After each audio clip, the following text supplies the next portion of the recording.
Fourth question है, emotional intelligence builds the image of the administration and also strengthens its foundations. Discuss this statement in the context of a civil servant. इस statement को आपको एक civil servant के context में discuss करना है। हिंदी में संवेगात्मक बुद्धि प्रशासन की छवि बनाती है, प्रशासन की छवि बनाती है और इसकी नींव को भी मजबूत करती है। एक सिविल सेवक के संदर्भ में इस कथन पर चर्चा कीजिए। ये आपको 200 वर्ड्स का क्वेश्चन है। 200 वर्ड्स में आपको अपने आंसर को लिखना है। 12 मार्क्स का क्वेश्चन है। तो क्वेश्चन को अगर हम समझने का प्रयास करें कि पूछ क्या रहा है, तो स्टेटमेंट दिया हुआ है और स्टेटमेंट को आपको सिविल सर्वेंट के कंटेक्स्ट में डिस्कस करना है, जनरल कंटेक्स्ट में डिस्कस नहीं करना है। स्टेटमेंट क्या है कि emotional intelligence builds the image of the administration. प्रशासन होती है तो प्रशासन की अपनी एक छवि होती है, जैसे पुलिस को लेकर, सरकार को लेकर, सरकारी तंत्र को लेकर लोगों के, जनता के मस्तिष्क में, उनके दिमाग में एक छवि है, एक इमेज है। तो इमोशनल इंटेलिजेंस जो कि एक फाउंडेशनल वैल्यू है, जो कि एक प्रमुख मूल्य है सिविल सर्वेंट का या सिविल सर्विस का, वो प्रशासन की छवि का भी निर्माण करता है। पहली बात तो ये। और दूसरा कि एडमिनिस्ट्रेशन के फाउंडेशंस को भी स्ट्रेंथन करता है। प्रशासन की जो नींव है, नींव के कई कारक हैं, फैक्टर्स हैं, पिलर्स हैं, जिन पिलर्स पे एडमिनिस्ट्रेशन खड़ा है, उन पिलर्स को भी स्ट्रेंथन करता है, मजबूत करता है। तो क्वेश्चन को पढ़ के ही हमें ये समझ में आ जाना चाहिए कि हम इसे दो हिस्से में करके लिख सकते हैं। एक सब पार्ट में हम इमेज ऑफ द एडमिनिस्ट्रेशन को डील करेंगे और दूसरे सब पार्ट में इमोशनल इंटेलिजेंस कैसे एडमिनिस्ट्रेशन के फाउंडेशंस को स्ट्रेंथन करता है, मजबूत बनाता है, हम उसकी बात करेंगे। ठीक है। तो इंट्रोडक्शन में आप कीवर्ड को हमेशा की तरह डिफाइन कर सकते हैं, that is always a good way to introduce your answer. और यहां पर कीवर्ड क्या है? संवेगात्मक बुद्धि या इमोशनल इंटेलिजेंस। तो इमोशनल इंटेलिजेंस से क्वेश्चन आपको रेगुलरली पूछे जाते हैं, बहुत मोस्ट प्रोबेबल क्वेश्चन होता है और हर बार आपको यूपीपीसीएस में या यूपीएससी में क्वेश्चन पूछे जाते हैं। तो इंट्रोडक्शन में हम इमोशनल इंटेलिजेंस को डिफाइन कर देंगे। इमोशनल इंटेलिजेंस जो कि गोलेमन के द्वारा दिया गया कंसेप्ट था और उनका ही डेफिनेशन, बहुप्रचलित डेफिनेशन है, पॉपुलर डेफिनेशन है कि इमोशनल इंटेलिजेंस क्या है?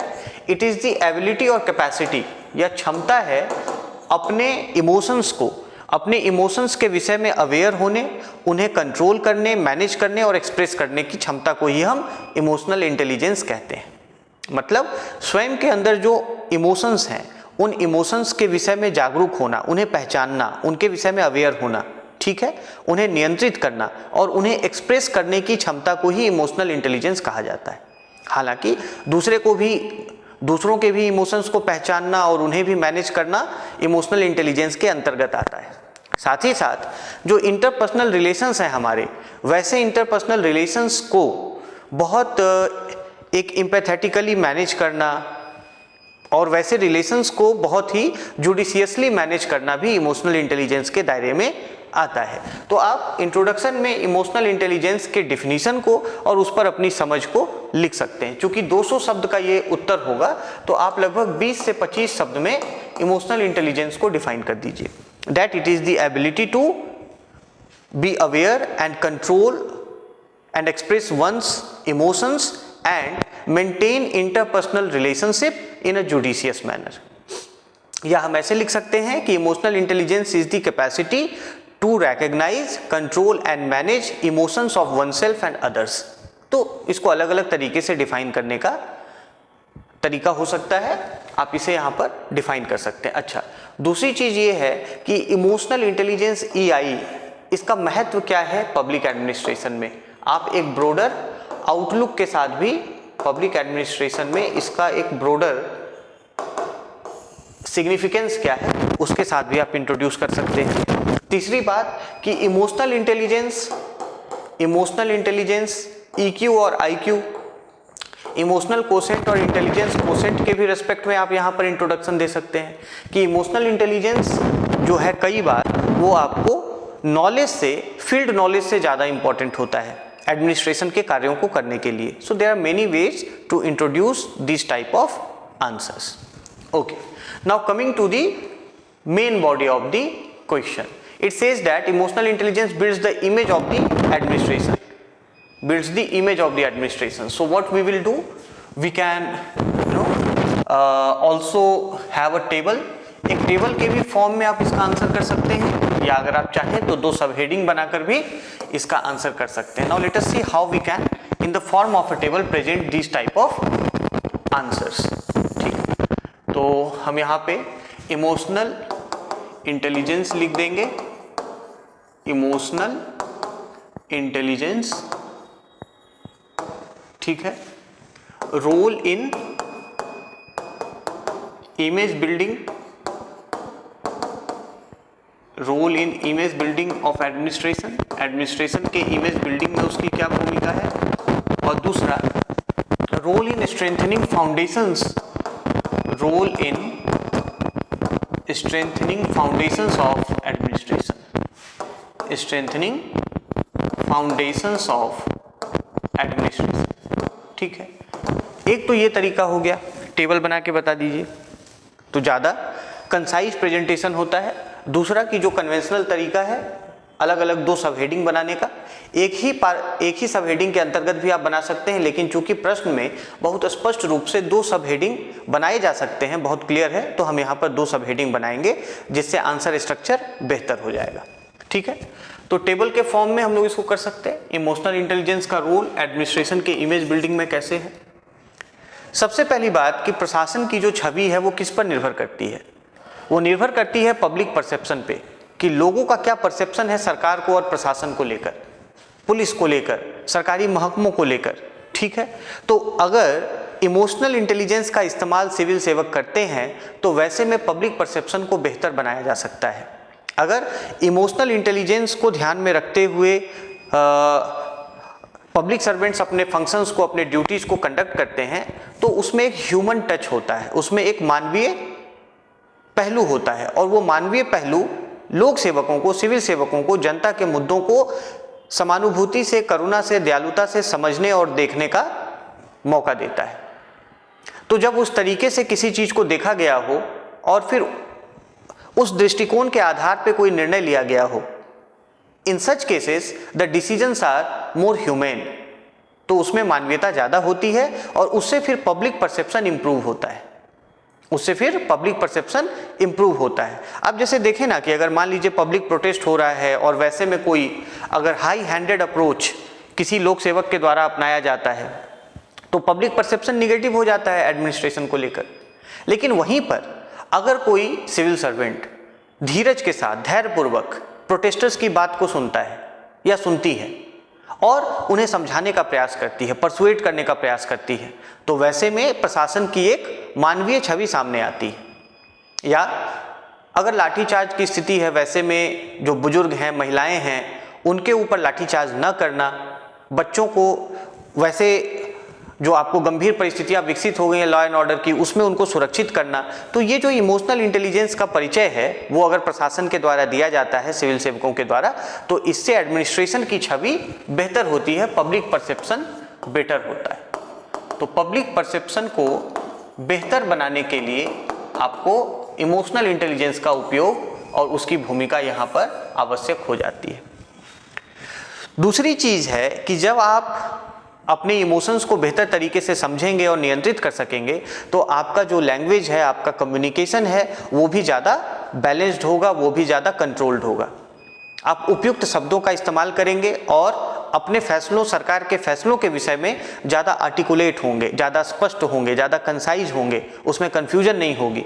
तो इफेक्टिव कम्युनिकेशन भी कई बार एडमिनिस्ट्रेशन के इमेज बिल्डिंग में भूमिका अदा करता है और इमोशनल इंटेलिजेंस का एक इसमें महत्वपूर्ण जो उसका कार्य है, इफेक्टिव कम्युनिकेशन विकसित करना।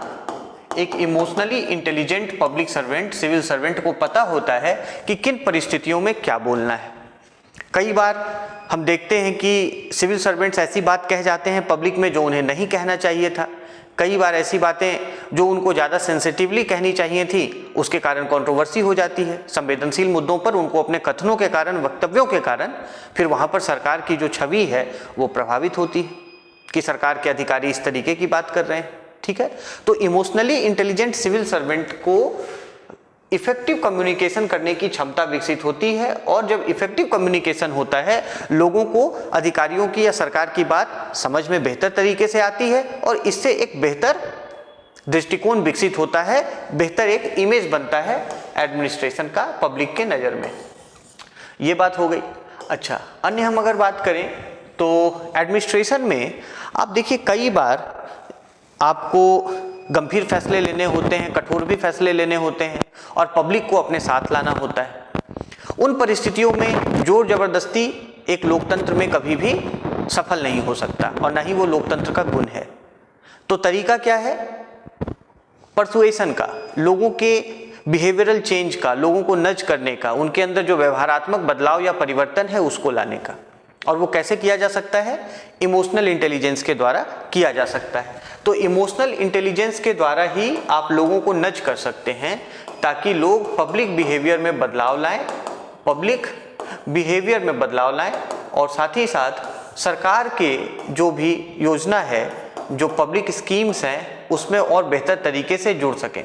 तो जब ये दृष्टिकोण हम अपनाएंगे कि पब्लिक बिहेवियर को धीरे धीरे करके हमें नज करके उसमें बदलाव करना है, तो एक इमोशनली इंटेलिजेंट सिविल सर्वेंट ही वो काम कर सकता है या कर सकती है, जहां पर कि आपको सेल्फ प्रैक्टिस के द्वारा कोई चीज अगर हम जनता के लिए कह रहे हैं तो हम उसे स्वयं में भी उसका आचरण करें, और वो एक इमोशनली इंटेलिजेंट सिविल सर्वेंट ही कर सकता है। तो जब हम इस तरीके से प्रयास करते हैं पब्लिक बिहेवियर को बदलने का या पब्लिक स्कीम्स को सक्सेसफुल बनाने का, तो वो फिर प्रशासन के नज़र में छवि को बदलता है। आप देखिए ना कि कई बार ऐसा होता है सिविल सर्वेंट्स वो सामाजिक कार्यक्रमों में हिस्सा लेते हैं, और वो कम्युनिटी के साथ, समुदाय के साथ जुड़कर कोई काम करते हैं। साफ सफाई की बात करें तो कई बार सिविक वॉलंटियर्स को साथ लेकर, स्कूली बच्चों को साथ लेकर, कम्युनिटी मेंबर्स को साथ लेकर सैनिटेशन और क्लीनलीनेस कैंपेन चलाया जाता है। क्या उद्देश्य है उसका? कि जो भी सैनिटेशन स्कीम्स हैं सरकार की वो सफल हो, लेकिन किस तरीके से? उसमें लोगों की भागीदारी को सुनिश्चित करके। वो कब संभव है? इमोशनल इंटेलिजेंस से ही संभव है, जब आप अपने सोच विचार को दूसरों के सोच विचार के साथ एकीकृत करते हैं, इंटीग्रेट करते हैं, और लोगों को उत्साहित करते हैं उस समान लक्ष्य की प्राप्ति की ओर कलेक्टिवली लोग आगे बढ़ें। ठीक है, तो ये एक बात हो गई इमेज बिल्डिंग, कैसे एडमिनिस्ट्रेशन का इमोशनल इंटेलिजेंस के साथ किया जा सकता है। एक पक्ष है इसका। दूसरा पक्ष क्या है कि कैसे प्रशासन की नींव मजबूत होती है इमोशनल इंटेलिजेंस से। प्रशासन की नींव कैसे मजबूत होती है, और प्रशासन के नींव में, उसके फाउंडेशन में क्या है? Decision making. प्रशासन का कार्य क्या है? सोशल कन्फ्लिक्ट्स को रिजॉल्व करना, लोगों की समस्याओं का निदान करना, जरूरतों को पूरा करना। उसके लिए क्या अहम है? डिसीजन मेकिंग अहम है, डिसीजन मेकिंग क्रूशियल है। और डिसीजन मेकिंग संतुलित कब हो सकता है, बैलेंस्ड कब होगा, इफेक्टिव कब होगा? जब इमोशनली इंटेलिजेंट तरीके से निर्णय लिया गया हो, जब एक संतुलित दृष्टिकोण से निर्णय लिया गया हो, वही निर्णय प्रभावी होता है। इसीलिए ये प्रशासन के नींव को कैसे मजबूत करता है? एक इमोशनली इंटेलिजेंट व्यक्ति ही, स्थिर बुद्धि का व्यक्ति, जो कि अपने भी भाव विचार को समझे और दूसरे की भी आकांक्षाओं को समझे, दूसरे की भी सीमाओं को समझे, उनके प्रति संवेदनशील हो, उनके प्रति करुणा विकसित करे। वैसे में जो उसके द्वारा लिए गए फैसले होंगे वो संतुलित होगा, बैलेंस्ड होगा, and such balanced decisions are most of the time effective decisions. तो इससे एडमिनिस्ट्रेशन का फाउंडेशन मजबूत होता है, क्योंकि उसके फाउंडेशन का एक इंपॉर्टेंट पिलर है डिसीजन मेकिंग। अच्छा, दूसरी बात है कि एडमिनिस्ट्रेशन में लीडरशिप एक बहुत इंपॉर्टेंट रोल प्ले करती है। नेतृत्व क्षमता, capacity to lead the people as well as lead your team and staff. ठीक है, लीडरशिप। तो स्ट्रॉन्ग लीडरशिप के लिए और इफेक्टिव लीडरशिप के लिए इमोशनल इंटेलिजेंस बहुत आवश्यक है, और लीडरशिप फाउंडेशन है पब्लिक एडमिनिस्ट्रेशन का। नेतृत्व क्षमता लोक प्रशासन का एक स्तंभ है। तो इसके लिए इमोशनल इंटेलिजेंस कैसे रोल प्ले करता है? तो सबसे बड़ी बात यह है कि इमोशनली इंटेलिजेंट जो ऑफिशियल्स होते हैं, दे मोटिवेट देयर टीम मेंबर्स। वो अपने टीम मेंबर्स को मोटिवेट करते हैं। कई स्टेक होल्डर्स को साथ में लाकर आपस में कोलैबोरेशन करने की क्षमता होती है, उनमें कोलैबोरेट कर सकते हैं एक दूसरे के साथ, और साथ ही साथ वो गाइड का भी काम करते हैं, वो पथ प्रदर्शक का भी काम करते हैं, और इस तरीके से वो एक बेहतर लीडर साबित होते हैं अपने विभाग के, अपनी टीम के, और इस प्रकार से जो आउटकम्स हैं पब्लिक स्कीम्स के, वो आउटकम्स बेहतर हो जाते हैं। तो ये फाउंडेशन ऑफ एडमिनिस्ट्रेशन को ये मजबूत करता है। तो आपको इस तरीके से उसमें लिंक करके लिखना पड़ेगा अपनी बात को। इमोशनल इंटेलिजेंस को लिंक कीजिए लीडरशिप से, है ना। अच्छा, तीसरी बात है कि अगर हम देखें फाउंडेशन ऑफ एडमिनिस्ट्रेशन, तो फाउंडेशन ऑफ एडमिनिस्ट्रेशन है जो उसका एक महत्वपूर्ण स्तंभ है कि उसे एडेप्टिव होना चाहिए, चेंज को लेकर, बदलाव के प्रति उसमें एक खुलापन होना चाहिए, एक एडेप्टेबिलिटी होनी चाहिए, और अगर कोई संकट आया, कोई समस्या आई तो उसको लेकर रेजिलिएंट भी होना चाहिए। सो एडेप्टेबिलिटी एंड रेजिलियंस, ये दो स्तंभ हैं आपको एडमिनिस्ट्रेशन के। एडेप्टेबिलिटी एंड रेजिलियंस, अनुकूलनशीलता, एडेप्टेबिलिटी एंड रेजिलियंस, लचीलापन। किसी भी प्रकार का संकट आए, किसी भी प्रकार की परिस्थितियों में बदलाव आए प्रशासन में, उन परिस्थितियों को उनका सामना करने की क्षमता होनी चाहिए और उतना लचीलापन होना चाहिए कि किसी भी बदलाव को अंगीकार कर सकें। उसके लिए क्या जरूरी है कि संकट के समय में भी जो सिविल सर्वेंट अपने आप को काम बनाए रख सकते हो, रिलैक्स हो सकते हो, ठीक है, काम और रिलैक्स तरीके से जो व्यक्ति एक स्थिर बुद्धि के साथ अपने काम को करता है, वो ज़्यादा एडेप्टेबल होता है, वो हो रहे बदलावों के प्रति ज़्यादा जागरूक होता है और साथ ही साथ रेजिलिएंट भी होता है, उसके अंदर लचीलापन होता है। और यही स्तंभ है प्रशासन का। प्रशासन में हम देखते हैं कि दिन प्रतिदिन रेगुलर डायनेमिज्म है, हर दिन नए तरीके की चुनौतियां हैं, नई प्रकार की समस्याएं हैं। तो अगर रेजिलिएंट नहीं होगा प्रशासन तो वैसी स्थिति में समस्याएं बढ़ती जाएंगी। इसीलिए सिविल सर्वेंट्स को काम होना चाहिए, उनके अंदर एक इक्वानिमिटी होनी चाहिए, और ये सभी एक इमोशनली इंटेलिजेंट ऑफिसर में ही पॉसिबल है। इस तरीके से ईआई क्या करता है कि प्रशासन के स्तंभ को, फाउंडेशन को, नींव को मजबूत करता है। ठीक है, so these are the ways you can present your answer. इस तरीके से आप लिख सकते हैं। और कंक्लूजन में फिर वही इमोशनल इंटेलिजेंस और एडमिनिस्ट्रेशन को हमें जोड़कर अपने कंक्लूजन को लिखना होगा। So you have to link emotional intelligence with administration. क्या महत्व है एडमिनिस्ट्रेशन? तो जैसा हमने अभी ऊपर बात किया कि emotionally intelligent civil servants, they are better leaders, they prove to be better leaders, they are better performers and they are more efficient. वो ज़्यादा एफिशिएंट होते हैं, कार्यकुशल होते हैं, क्योंकि वो अपने समय का और संसाधनों का अधिक उत्पादक इस्तेमाल कर सकते हैं। इस तरीके से हम अपनी बात को विराम दे सकते हैं।